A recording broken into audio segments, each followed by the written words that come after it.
Okay, first, that was a viral video showing an ICE agent telling agitators in St. Paul, Minnesota, that they're actually disrupting the arrest of a dangerous child sex offender. And then that was DHS Assistant Secretary Bach on ICE arresting and then Sanctuary State, Minnesota, releasing nearly 470 violent and dangerous criminal aliens back into Minnesota under Democrat Tim Walz since Trump took office. Governor Walz in 2018, look at this. Walz said he, quote, supports the authority of federal agencies to enforce immigration laws in Minnesota. Let's bring back onto the show GOP Tennessee Congressman Tim Burchett. Congressman, it's always great to have you on. We've got a shocking new number coming in. Show the data. More than 300,000 criminal illegal aliens have been arrested inside the U.S. since 2023. 3,000 in Minnesota since just December. What do you think?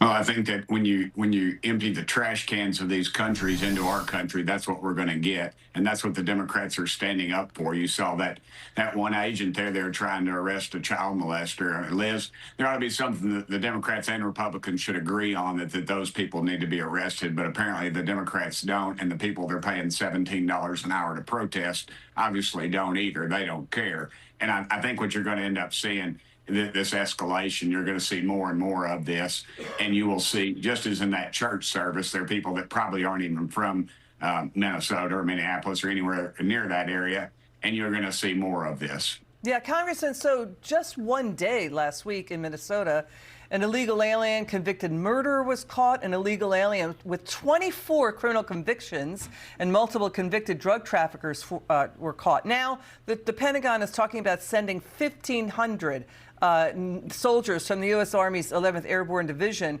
to possibly deploy to Minnesota as National Guard. And the DOJ is investigating Governor Walz and Minneapolis Mayor Jacob Frey over allegations that they conspired to impede ICE. It's unclear if you're going to see charges. Critics are saying political speech by officials is not obstruction of justice. What do you say?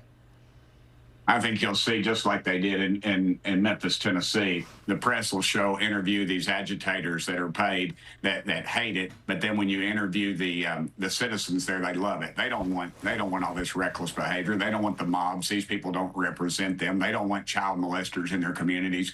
But that is, in fact, who the Democrats are siding for, and it's because they just hate President Trump. Literally, if he were to cure cancer, I'm sure they would say he violated medical ethics, and we should disavow any of it. This is just it's a complete derangement syndrome that these folks have. And honestly, Liz, I think they're trying to draw the focus on this to draw away from the things that Trump has accomplished, that we have accomplished in Congress. Thank you so much.